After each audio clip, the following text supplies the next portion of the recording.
Toyota Rumion versus Toyota IST. Most of you have been requesting for this comparison. These are very decent basic budget cars and they have many similarities.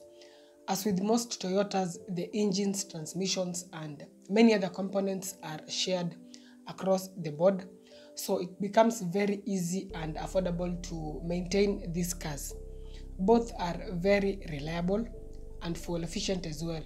So it now boils down to the very fine details such as aesthetics, practicality, ground clearance, and more that will enable us to draw a line between these two cars to help you decide on which one would be the most suitable option. So please stay tuned. Do consider subscribing to the channel for more informative content on cars as well as bikes, and welcome to iCave Auto Reviews.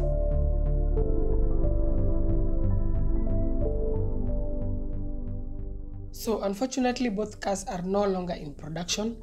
Their production was stopped at almost around the same time back then in 2015. The Rumion was available in only one generation between 2007 till 2015, but that Rumion nameplate was reintroduced again on a slightly different car, an MPV to be precise, which is essentially a Suzuki.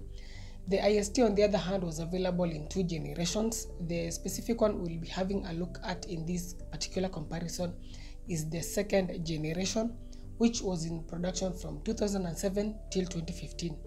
2015 Rumion is currently going for between 1.35 to around 1.65 million depending on the trim level and mileage.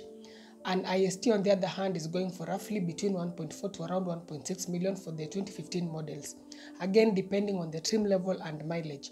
So in terms of the price, they are almost evenly matched. There is no much big difference, even though I've seen an IST go for as much as 1.7 million, but most of them fall between 1.4 to around 1.6 million. In terms of the engine options, they are again quite similar. The Rumion is available with either a 1.5 litre or a 1.8 litre 4-cylinder petrol engine. The 1.8 litre is the only one that has the option of all-wheel drive. Transmission-wise, there is only one, which is a CVT.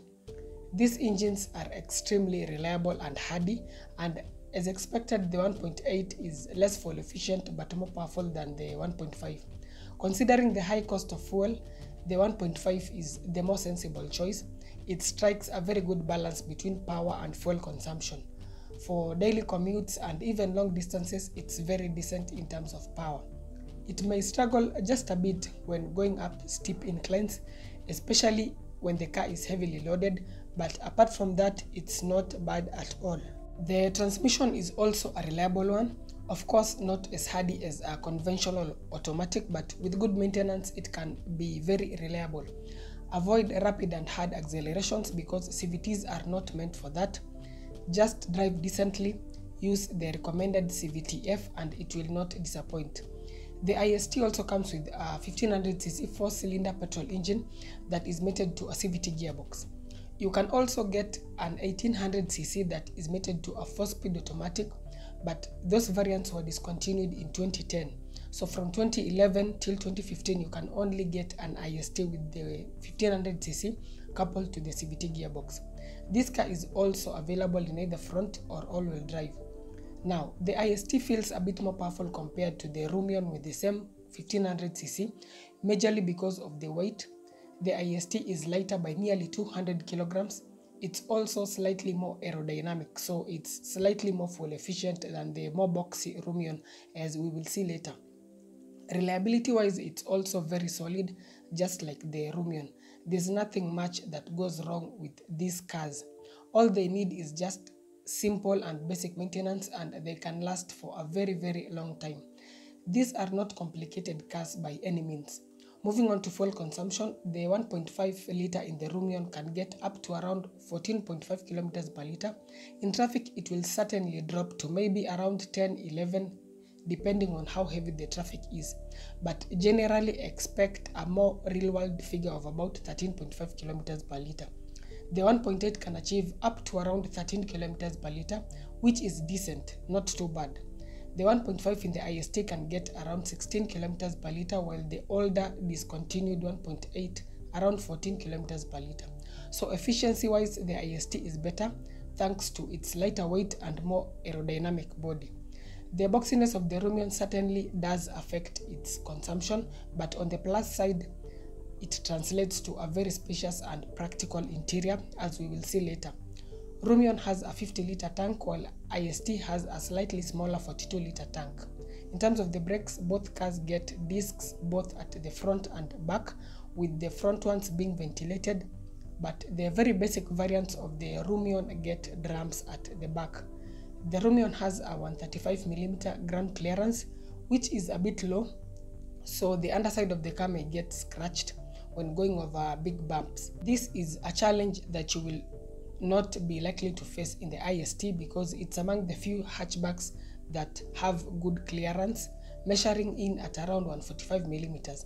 Yes, it's slightly lower than the recommended clearance, but still it's quite good. Moving on to the cab weights, the Rumion measures in between 1270 to 1400 kgs, while the IST between 1150 to around 1210 kgs, so the IST is significantly lighter. Lastly, some of the extra features you can get in both cars include keyless entry and go, alloy wheels, fog lights, automatic AC, HID headlights, and a navigation screen that also doubles up as the backup camera display. So these cars may not offer a lot in terms of features, but they more than make up for it when it comes to reliability and ease of maintenance. So how about their exteriors and interiors? Rumion looks like a big box. In fact, it almost resembles a Pro Box. It's very boxy and a bit on the basic side. It's not necessarily bad looking, but I would say it's either a love or hate it design. The Toyota IST is a bit better. It's also a bit boxy, but the design has been well executed. It tends to look a bit more aggressive and almost looks a bit like a compact crossover. Do let me know which one you would prefer in terms of the exterior design. Personally, I would go with the Toyota IST. Interior wise, this is now where the major differences start showing up. Let's begin with the Toyota Rumion. The dash design is again a love or hate it, especially due to the center location of the speedometer. It's not in the driver's line of sight, and this means it can be a bit distracting when driving. Generally, the dash design is out of the norm, with the gear selector also positioned at the center, but the advantage is that it frees up a lot of space in the center console, and it in fact feels very spacious at the front. It's more spacious than the Toyota IST. At the back, the space is also very good. The head, leg, and foot room are very good. 3 tall passengers can be accommodated comfortably even on long journeys. Practicality-wise, it also scores very well. Under the rear seat bases, there's a bit of storage where you can store maybe a laptop or any other smaller luggage. The boot is very spacious, and if you even need more space, the back seats can be folded down to increase the luggage capacity. So in terms of space, this is a car that can even be ideal as a business car. It's just as practical as a Toyota Pro Box. Switching over to the Toyota IST, its interior is more conventional, with most controls located logically where you would expect them to be. I would prefer this interior instead of the Toyota Rumions. It's basic but well laid out.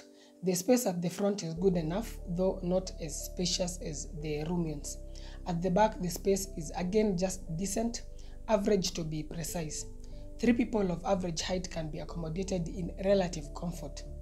Something to note is that the Rumion is wider, so 3 passengers will be more comfortable there than in the IST, which is a bit narrower and has a shorter wheelbase. So space back there is good but not excellent.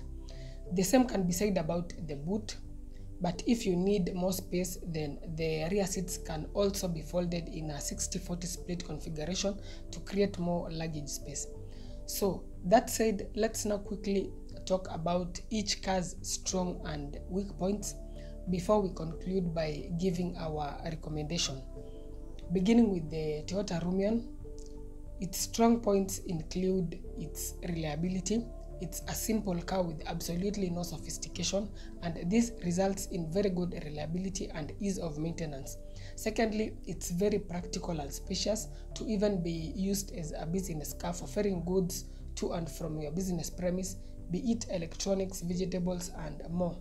It can carry all that. Good resale value is also another pro. Being a Toyota, you are guaranteed that as long as you maintain it well, it will definitely have very good resale value. Lastly, it offers good value for money. Look at it this way. Between 1.35 to around 1.65, you can get this very spacious car that can come with a subwoofer plus 8 speakers, 6 airbags, projector LED headlights, and is also reliable. It offers better value when compared to the Toyota IST, which costs almost the same but is less spacious and practical, and also misses out on some features. In fact, it's better value compared to other more expensive cars such as the overpriced Prius, Allions, and Auris. On to its weak points, which are two. The first one is low ground clearance, which we mentioned earlier. It's not too bad as long as you avoid those huge bumps and very uneven road surfaces. If maybe you intend to use it for business, then it may be important to modify the suspension. The other weak point, though a minor one, is the location of the speedometer, which is not in the driver's line of sight. Some people may not like it, but it shouldn't be such a deal breaker. Moving on to the IST, again, it's a very solid car in terms of reliability. It's an easy and affordable car to maintain. Nothing much goes wrong with these ISTs. In fact, it shares most of its strong points with the Rumion, such as good resale value, solid reliability, and ease of maintenance. Another pro is its good ground clearance, as we had mentioned earlier. On to its weaknesses, in fact, weakness, which is only one, and it's a minor one. It's difficult to point out a weakness in this car because it does almost everything quite well. Compared to the Rumion, it doesn't offer the best value for money, or it's not the best value proposition because it costs almost the same as the Rumion, but it's less practical and misses out on a few features. So there you have it. Both cars are very, very good, but there has to be a winner. And in this case, the Rumion takes the day by a very small margin. It's a practical car that offers good value for money. It can be a family car or even a business car. The IST, on the other hand, is also a seriously good option. It's very decent and in fact better than most subcompact crossovers such as the Nissan Juke. Which one would you go for? Do let me know in the comment section. Personally, my pick would be the Toyota Rumion, or even both if finances could allow. Thanks a lot for watching. I hope this has been helpful. As always, feel free to reach me via WhatsApp or email if you have any enquiries. Also, don't forget to subscribe to the channel for more informative content on cars as well as bikes. That's it for this particular episode. Stay safe, drive safe. See you in the next one.